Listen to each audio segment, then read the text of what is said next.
Hi, and welcome to this video from Krish Immigration Consulting on Terminologies. My name is Sridhar. I'm a registered Canadian immigration consultant, which means I'm a member of the regulatory body for immigration consultants in Canada. I'm also a member of CAPIC, and the goal of creating this video, first of all, this video is directed at people who have absolutely no clue about the Canadian PR process, and people who have just about started doing some basic research about the process. If you're someone who already knows the process well, who knows the terms, who understands the full picture, the complete picture, then this video is not right for you. You can skip to the next video in the series. So we're going to cover some basic terms, rather we're going to cover 10 terms in this video currently, which is, we're going to talk about permanent residence. I get a lot of questions about the differences between permanent residence and a Canadian citizen, permanent resident and a Canadian citizen, the express entry, federally skilled worker class, skilled trade program, Canadian experience class, CRS cutoff, ITA, and so on. So as I make more and more videos, and as I find more terminologies that needs explanation, I'll keep adding additional videos, or I'll keep adding to this video, so that the people get a clearer picture of what we're talking about. So let's go. Permanent resident status. Now we're going to talk. I'm going to explain the difference between the visa and the status in some of the other videos, but for now, let's just understand a person who has been given a permanent resident status can work, study, and live anywhere in Canada. Now, the rule is a little different for express entry, where you can't settle down in Quebec, but we'll talk about all that a little later. Now, the other benefit is they can receive social benefits. There are a number of social benefits that you get as a permanent resident of Canada. One of them is you get unemployment benefits, you get child care support, you get you can avail of free health care, and so on and so forth. And obviously, one of the other benefits is you can apply for Canadian citizenship.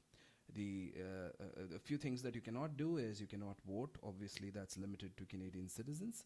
You cannot run for a political office. You cannot, have a minister's post there unless you are a citizen. And finally, one thing that is not on the slide is you cannot do jobs that require high-level clearances, because that's again limited to Canadian citizens. The term express entry is used interchangeably by many people for permanent residents.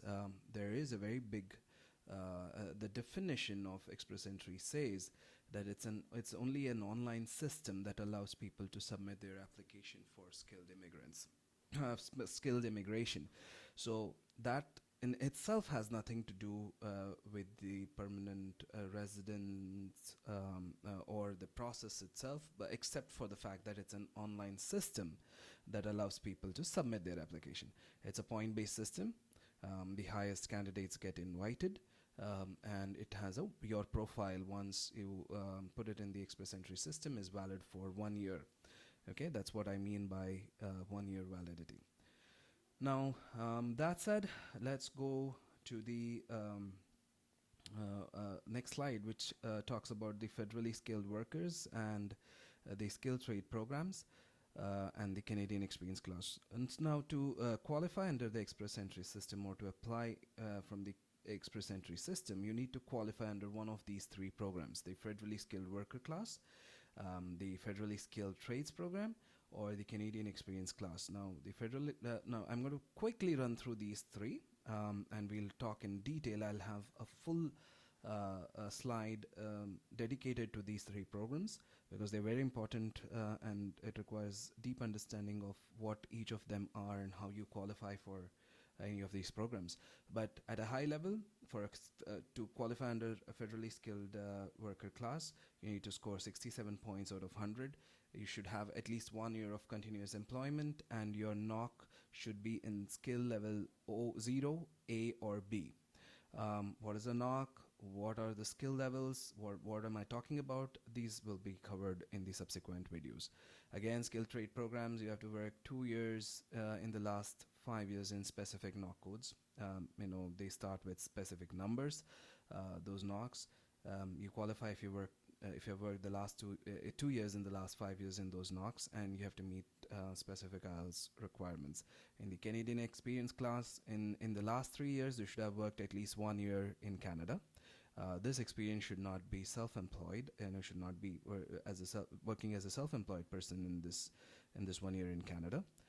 To qualify under this, you could qualify as a federally skilled worker if you have worked as a self-employed person. But to qualify under Canadian experience class, you should not be working as a self-employed person, and the knock should be in skill level 0, A, or B. Again, we'll do a lot of videos on knock, how to find your knock, what skill level they are under, knock matrix, so on and so forth in the other videos.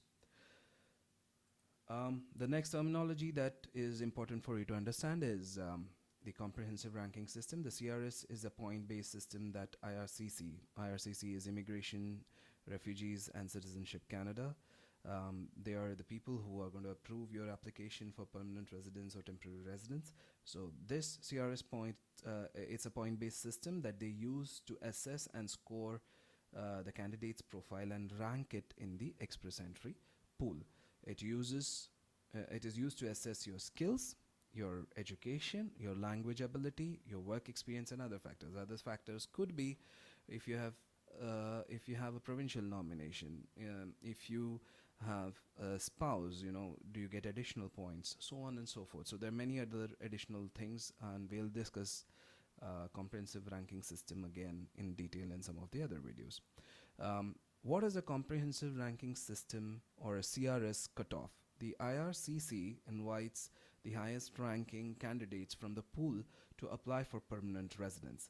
The score of the lowest ranked candidate invited becomes the CRS cutoff. So let's say there are 100,000 people in the pool, and the person in those given 2 weeks, the person with the highest score is, let's say, at 1100 out of 1200 points.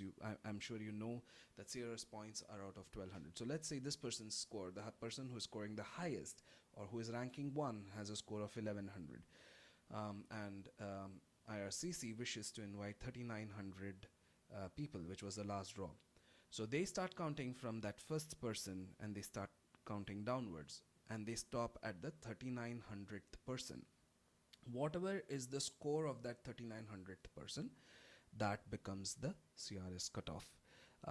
Now, let's say that that person's score was 464, and if there are more than one person at 464, let's say there are 5 people at 464, okay, then there is a tiebreaker rule, and we'll talk about the tiebreaker rule later. Okay. Invitation to apply, it's the correspondence that you receive from IRCC confirming that you have been invited. This comes into your system, your express entry system. The instructions include date and time of invitation, which program you have been invited to apply for, and what are the next steps that you need to do. Okay. What is passport request? Now I've jumped from applying for permanent residence to almost to a point where you have received your permanent residence. So just one step before you finally receive a document called confirmation of permanent residence, you get the passport request. And this is generally applicable to people who come from countries who need a visa to enter Canada. So basically you get an email that states that your application has been processed, and in order to complete it, we need your passport. And your passport needs to reach this place, and this is the service you can use to get your passport to us. So this contains information about what to do next, as I just said, in order to get your confirmation of permanent residence, and the immigration or the immigrant visa stamp on the passport. The port of entry, most of you must have traveled outside your home country. Port of entry is the entry point into Canada in this In this video series, we're talking only about Canada. So port of entry is the entry point into Canada. It could be the first airport or the land crossing into Canada. So if you're crossing over from either Alaska or from Buffalo or from any of the other places, maybe Detroit. So this could be a land crossing or the first airport into Canada, and every person who crosses this port of entry is subject to examination. I hope this was helpful. I'll keep adding more terms so that things become clearer. Thank you, and keep watching.